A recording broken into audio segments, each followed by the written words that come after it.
United's chaos era, why they're now so unpredictable. To start, a couple of questions. Are Manchester United terrible? Are Manchester United good?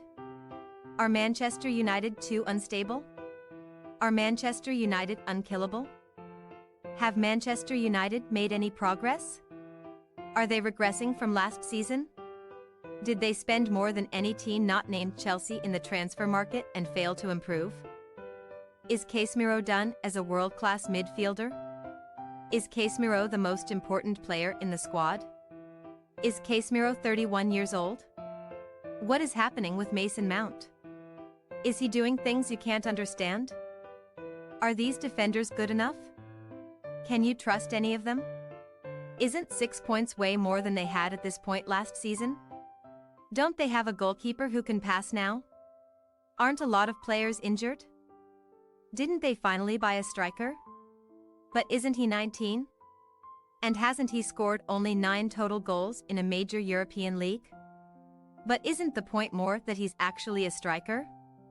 A living, breathing, moving, human body who understands what to do when the ball gets near the penalty box? Isn't Bruno Fernandes their new captain?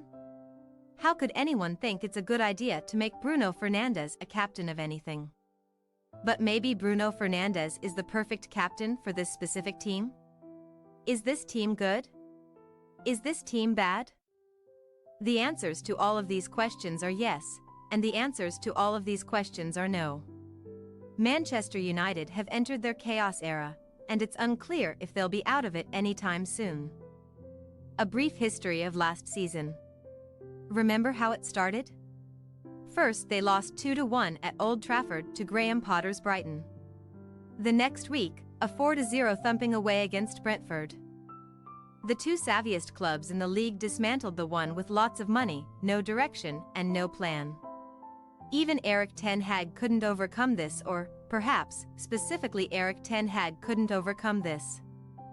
In both matches, United controlled more than 60% of the ball, but both games were filled with failed attempts to play the ball out of the back under pressure. David De Gea couldn't do it. Harry Maguire couldn't do it. Christian Eriksen, one of the best passers of his generation, also couldn't do it. At least, he wasn't comfortable dropping deep to do it. After that, they ditched the passing out of the back, beat their tormentors Liverpool 2-1, and went on a run of wins that eventually even had some commentators considering them to be genuine title contenders. They were not. At Ajax, Ten Hag's team pressed as high as possible and dominated possession.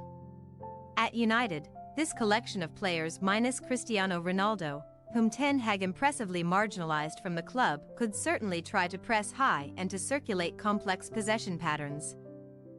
But that wasn't likely to lead to winning. Instead, if I can dumb down their approach, they ceded control of the ball, didn't have their fullbacks get forward much, and then used a combination of Marcus Rashford running in behind and midfielders, including Casemiro, bombing into the box to create enough attack. They didn't have a viable center forward, and the winger opposite Rashford, whether it be Jadon Sancho or Antony, hadn't shown himself capable of any kind of reliable offensive production either. The concept of tactics has frequently been complicated to the point of utter incomprehensibility these days, but it's ultimately about playing in a way that creates the optimal balance for your squad between attack and defense to produce the best goal difference possible. Some teams are better off trying to keep the ball down at the other end, while some need to sacrifice some control in exchange for the open spaces created when they turn the ball over. United opted for the latter, and that seemed about right.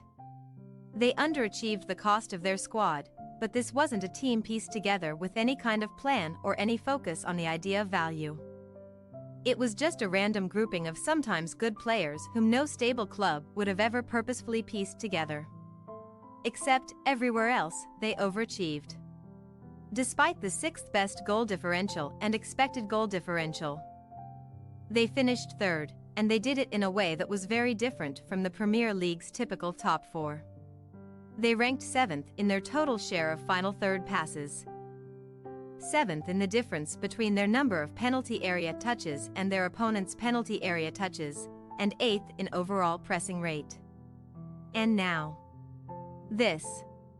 Man United's acquisitions this summer seem to suggest that continued evolution was in order.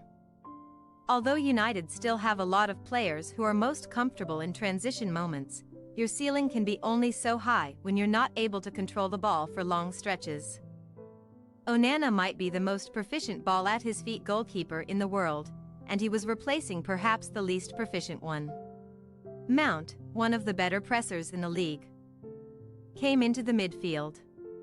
And Rasmus Højlund was signed at centre-forward not just because of the potential goal-scoring he could provide, but also because of how involved he was in build-up play at Atlanta. Now, it's still pretty difficult to differentiate between what a team is trying to do and what a team is actually doing. A source close to the USMNT brought this up to me after their loss to the Netherlands and former United manager Louis van Gaal in the round of 16 at the World Cup. The match was characterized by many as a kind of tactical masterclass by the Dutch, who controlled only 42% of the possession, got outshot by the Americans and scored with their first 2 shots on target. The source refused to accept that any team like the Dutch goes into a match planning on having such little control of the ball. To them, it meant that the USMN did something right to be able to control as much of the ball as they did. Not that the Dutch let them have it. And I tend to agree, but I also can't know for sure. However, there's one area of the game where a team will frequently try to act on some kind of pre-planned strategy: goal kicks. Last season, United's average goal kick traveled 47.1 yards longer than all but 5 other teams in the league. The percentage of their goal kicks that traveled at least 40 yards, 63.1%, was the 5th highest in the league. This season, their goal kicks are traveling 32 yards on average, the 5th shortest mark in the league, while the percent of goal kicks over 40 yards, 33.3%, is also the 5th lowest number. So, they're trying to control more of the ball and they're also pressing more aggressively. Through 3 games, they've won possession in the attacking third 29 times, 9 more than anyone else in the league. On a per-game basis, that rate has almost doubled, 5.4 possessions won in the attacking third last season, compared to 9.6 this year.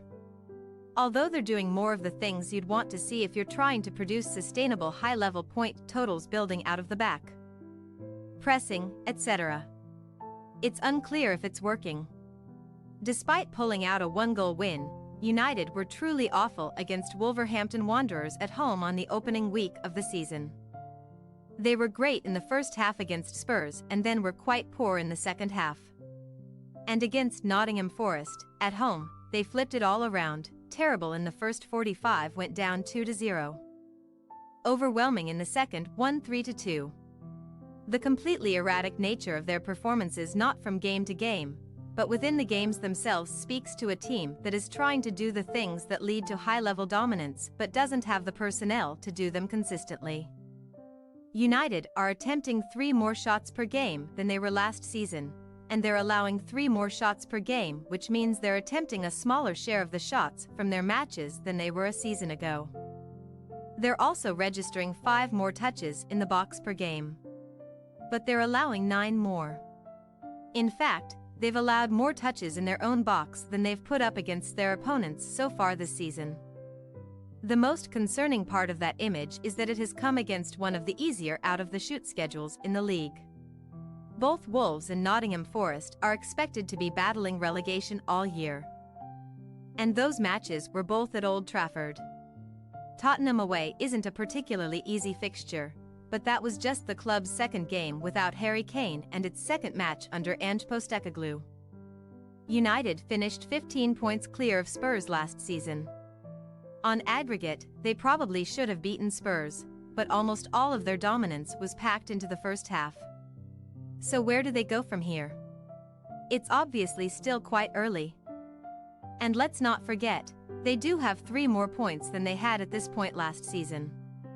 They can still add another player or 2 by next weekend.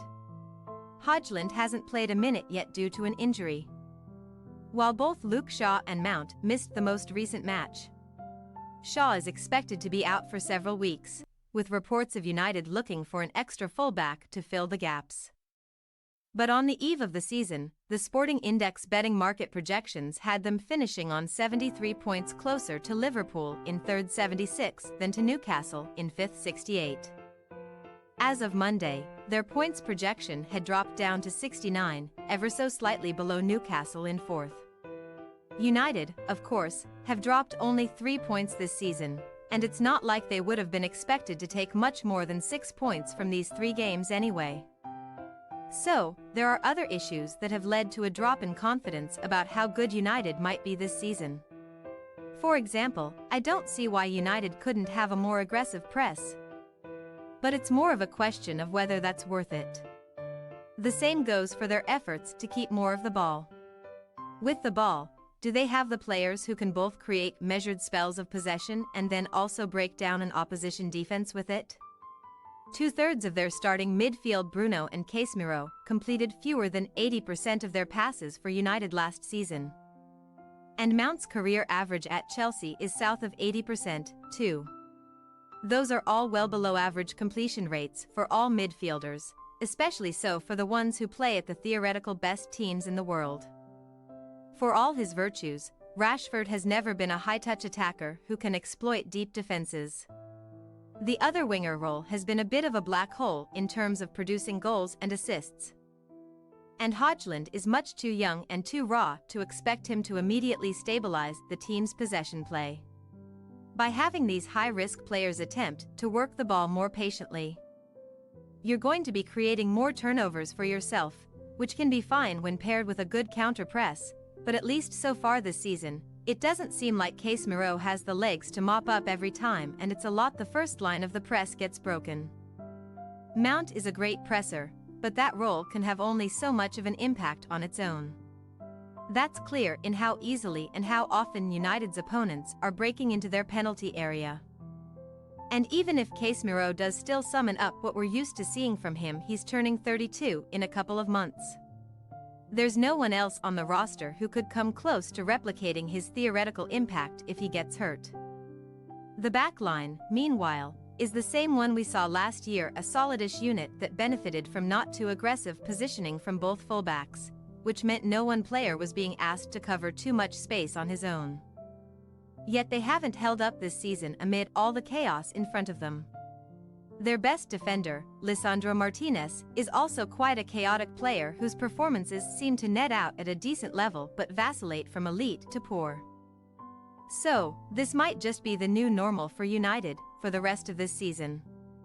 They'll blow some teams off the field, they'll get blown out, they'll suffocate you with their press. They'll slice you apart from a goal kick, they'll easily get bypassed and give up breakaways, they'll turn the ball over in their own defensive third. They might even manage to do all of it over the course of a single 90 minutes. Thanks for your watching. Don't forget to click the subscribed button and hit the bell icon for more.